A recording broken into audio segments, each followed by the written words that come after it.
Hello students, कैसे हैं आप सब। आप सभी का आपके अपने YouTube चैनल इजी स्टडीज में स्वागत है। My name is Shankar Maurya. तो बच्चों, आज हम लेकर आए हैं क्लास 12 की फिजिक्स पार्ट 1 का second chapter electrostatics potential and capacitance का पार्ट 4, जिसमें हम स्टडी करेंगे electrostatics potential energy due to a 2 point charge and electrostatics potential energy due to a system of charge. चलिए बच्चों, स्टार्ट करते हैं।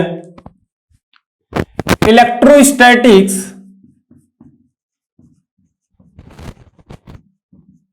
पोटेंशियल एनर्जी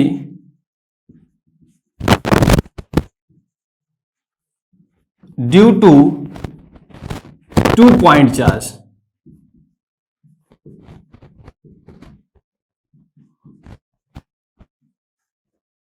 देखिए बच्चों, यहां पे 2 पॉइंट चार्ज है, जिसकी वजह से हमें इलेक्ट्रोस्टैटिक्स पोटेंशियल एनर्जी फाइंड करनी है। तो सबसे पहले हम ये कह रहे हैं कि एक चार्ज है प्लस Q1 इनफाइनाइट पे, एट इनफाइनाइट। ये चार्ज प्लस Q1 इनफाइनाइट पे है। अगर इस चार्ज को किसी एक पर्टिकुलर पॉइंट पे लेके आए, ये एक पॉइंट है P1। अगर इस चार्ज को हम इस पॉइंट पे लेके आए, या फिर आप इसको A ले लीजिए, एक पॉइंट A है। इस चार्ज को जब यहां पे लेके आएंगे तो इस चार्ज का अपोज करने वाला कोई नहीं है। यहां पे अगर कोई छोटा सा चार्ज या कोई भी चार्ज यहां होता तो वो चार्ज इस चार्ज का क्या करता, अपोज करता, एक फोर्स लगाता, और हमें इस चार्ज को उस फोर्स के अगेंस्ट लेके आना पड़ता और इस पे वर्क करते, और वही वर्क एनर्जी के फॉर्म में, इसमें पोटेंशियल एनर्जी के फॉर्म में स्टोर हो जाता। लेकिन यहां पे ये चार्ज, कोई यहां पे चार्ज तो है नहीं, इस चार्ज को ले आने में हमें वर्क क्या होगा, 0 करना पड़ेगा। तो ये हो जाएगा W1 इज इक्वल टू 0। ठीक है बच्चों, अब देखिए ये चार्ज यहां पे आ गया प्लस Q1। अब जैसे ही दूसरा कोई चार्ज प्लस Q2 इस इनफाइनाइट पोजीशन से किसी पर्टिकुलर पॉइंट, सपोज दैट ये एक पॉइंट B है, यहां पे लेके आएंगे, ये B पॉइंट पे,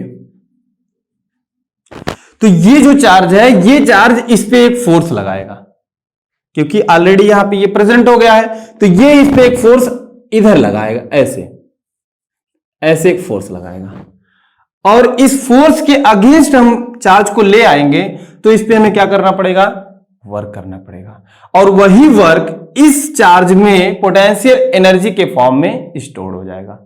तो चलिए देखते हैं ये वर्क क्या होगा। तो यहां पे लिखेंगे W2 is equal to charge into potential due to 1, इसके वजह से पोटेंशियल। ठीक है बच्चों, अब इसकी वजह से यहां पे पोटेंशियल अगर फाइंड करना है तो ये डिस्टेंस R12 ले ले, 1 से 2 के बीच का डिस्टेंस। तो ये बन जाएगा W2 is equal to Q2 into V1 की वैल्यू क्या होगा, 1/4 पाई एप्सिलॉन नॉट Q1 अपान R12। ये होगा पोटेंशियल, इसके वजह से यहां पे पोटेंशियल। तो ये बन गया 1/4 पाई एप्सिलॉन नॉट Q1 अपान R12। ये पोटेंशियल एनर्जी के फॉर्म में स्टोर हो जाएगा, जिसको हम U से डिनोट करेंगे। तो ये बन गया 1/4 pi epsilon naught Q1 Q2 upon R12। तो बच्चों, यहां पे ये जो दो चार्ज है Q1 और Q2, इस दोनों चार्ज में जो पोटेंशियल एनर्जी के फॉर्म में एनर्जी स्टोर हुआ है, ये U is equal to 1/4 pi epsilon naught Q1 Q2 upon R12। चलिए बच्चों, देखते हैं next, electrostatics potential energy due to system of n charge. बच्चों, यहां पे n नंबर ऑफ चार्ज हैं, जिसकी वजह से हमें इलेक्ट्रोस्टैटिक्स पोटेंशियल एनर्जी फाइंड करनी है। तो देखिए, एक चार्ज है प्लस Q1, जो कि कहां पे, इनफाइनाइट पे है। अगर हम इसको किसी एक पर्टिकुलर पॉइंट पे लेकर आए, ये एक पॉइंट है यहां पे, इस पर लेकर आए, तो कोई चार्ज, इस चार्ज पे कोई वर्क नहीं करना होगा, इजिली ये यहां पे आ जाएगा, क्योंकि इस चार्ज का अपोज करने वाला कोई नहीं है, कोई एक फोर्स नहीं लग रहा, एक्सटर्नल फोर्स नहीं लग रहा है इस पे, और जिससे फोर्स नहीं लगेगा तो उस पर हम वर्क भी नहीं कर रहे हैं, तो वो इजिली आ जाएगा। ये चार्ज यहां पे हो गया Q1, और इसी इनफाइनाइट से कोई दूसरा चार्ज निकल के आया है, सपोज दैट ये चार्ज Q2 ये यहां पे आ गया इस पॉइंट पे Q2, तो इस चार्ज को इस पॉइंट से इस पॉइंट तक लाने पे, इनफाइनाइट से इस पॉइंट तक लाने में हमें वर्क करना इसलिए पड़ेगा क्योंकि ये वाला चार्ज इस चार्ज को आने नहीं देगा, इसका अपोज करेगा। तो इसकी वजह से यहां पे जो पोटेंशियल होगा इसको हम डिस्टेंस R12 बोलेंगे। इसके वजह से जो यहां पोटेंशियल क्रिएट होगा वो होगा V1। तो इस चार्ज पे क्या वर्क करना पड़ेगा, W1 is equal to 0 and W2 is equal to charge Q2 into potential V1। ठीक है बच्चों, इसके वजह से यहां पे जो पोटेंशियल होगा और ये चार्ज यहां से यहां तक आने में जो वर्क होगा W2 is equal to Q2 into V1। तो ये वर्क हो जाएगा W2 into Q2 into V1, ये बन गया 1/4 पाई एप्सिलॉन नॉट Q1 अपान R12। तो बच्चों ये हो गया W2 is equal to 1/4 pi epsilon naught Q1 Q2 divide by R12। ये W2 हो गया और ये W1 हो गया। ठीक है बच्चों, अब सिमिलरली अगर हम कोई यहां से इसी पॉइंट से इनफाइनाइट से ही कोई एक चार्ज लेके आ रहे हैं, ये चार्ज सपोज दैट यहां पे लेके आ रहे हैं, ये चार्ज Q3 है। तो देखिए बच्चों यहां पे ये वाला भी और ये वाला भी दोनों अपने अपने क्या करेंगे, पोटेंशियल क्रिएट करेंगे। इसके वजह से यहां पे पोटेंशियल, इसके वजह से यहां पे पोटेंशियल, और ये पोटेंशियल के अपोज में यहां पे इस चार्ज को हम लेके आ रहे हैं, तो वर्क डन क्या हो जाएगा, W3 is equal to Q3 into V1 plus Q3 into V2। ठीक है बच्चों, तो ये हो गया W3 is equal to Q3 V1, Q3 यहां पे ये V1 यहां पे क्या होगा इसके वजह से, तो आप यहां पे लिखेंगे R13, ये डिस्टेंस 13 हो गया और ये डिस्टेंस क्या हो जाएगा 23 R23। तो ये बन गया 1/4 pi epsilon naught Q1 Q3 upon R13 plus 1/4 pi epsilon not Q2 Q3 upon R23।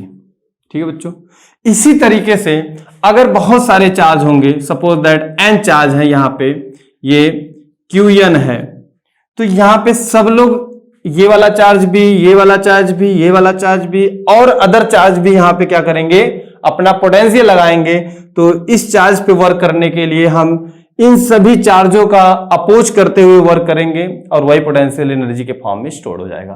तो टोटल एनर्जी हो जाएगा U is equal to W1 plus W2 plus W3 plus so on Wn।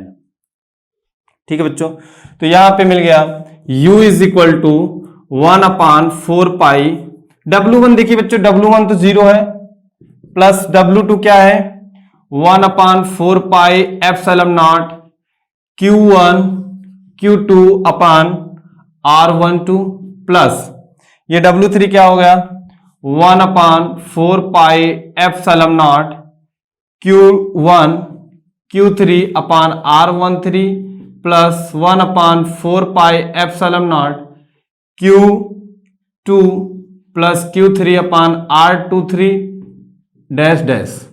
ठीक है बच्चों, तो ये जो है टोटल एनर्जी इस तरीके से हम लिख सकते हैं। चलिए बच्चों देखते हैं next, electrostatics potential energy in an uniform electric field. एक यूनिफॉर्म इलेक्ट्रिक फील्ड है और उसमें हम चार्ज को रख के देखेंगे कि उसका पोटेंशियल एनर्जी क्या होगा।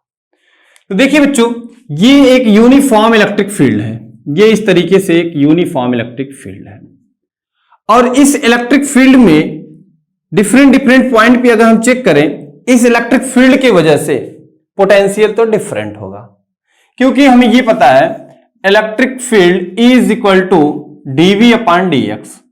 जैसे जैसे डिस्टेंस चेंज करेंगे वैसे वैसे पोटेंशियल भी चेंज होगा। ठीक है बच्चों, तो यहां पे एक कोई चार्ज है Q1, इस चार्ज को अगर हम इस पॉइंट पे रखेंगे तो इस इलेक्ट्रिक फील्ड की वजह से यहां पे पोटेंशियल सपोज दैट V1 होगा, और अगर इस दूसरे चार्ज को Q2 को यहां पे अगर हम रखेंगे, ये Q1 है और ये Q2 है, तो ये जो इलेक्ट्रिक फील्ड है यूनिफॉर्म इलेक्ट्रिक फील्ड, तो यहां पे अपना एक दूसरा पोटेंशियल क्रिएट करेगा V2।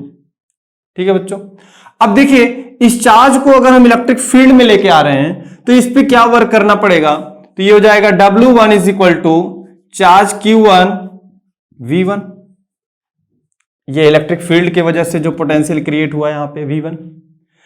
सिमिलरली अगर हम इस चार्ज को यहां पे लेके आएंगे तो इस पे वर्क डन करना पड़ेगा W2 is equal to Q2 into V2। ये इलेक्ट्रिक फील्ड यहां पे कुछ और पोटेंशियल क्रिएट करेगा। ठीक है बच्चों, अब ये वाला चार्ज पहले आया है तो ये इस वाले चार्ज को जब ये इसमें आएगा तो इसका भी अपोज करेगा, मतलब ये भी अपना एक पोटेंशियल यहां पे क्रिएट करेगा। और ये डिस्टेंस हम कह रहे हैं R12 है, तो इसकी वजह से भी इस वाले चार्ज को जब ये वाला चार्ज इधर से आएगा तो इसकी वजह से क्रिएट जो पोटेंशियल है उसका भी अपोज करना पड़ेगा, मतलब कि ये Q2 चार्ज को दो अपोजिशन है, एक इलेक्ट्रिक फील्ड का और एक इसके वजह से क्रिएट जो पोटेंशियल है उसकी वजह से। तो यहां पे हम W3 इज इक्वल टू ये नोट करेंगे कि Q2 इंटू V इसके वजह से। तो ये बच्चों ये देखिए हो जाएगा W3 is equal to Q2 into इसकी वजह से जो यहां पोटेंशियल होगा उसको हम 1/4 पाई एप्सिलॉन नॉट Q1 अपान R12 ये लिख सकते हैं। अब देखिए बच्चों ये तीनों पोटेंशियल एनर्जी को अगर हम ऐड करेंगे तो इस सिस्टम का टोटल पोटेंशियल एनर्जी में मिल जाएगा। तो ये बन गया W is equal to W1 plus W2 plus W3। देखिए बच्चों W1 तो क्या है Q1V, तो ये बन गया Q1V प्लस यहां पे V1 है, इसका क्या हो जाएगा Q2 V2 और इस वाले की वजह से हो जाएगा 1/4 pi epsilon naught Q1 Q2 upon R12। तो बच्चों इस वीडियो में बस इतना ही, अब मिलेंगे नेक्स्ट वीडियो में। तो बच्चों वीडियो अच्छा लगा तो लाइक करिए, सब्सक्राइब करिए, अपने दोस्तों में शेयर जरूर करिए।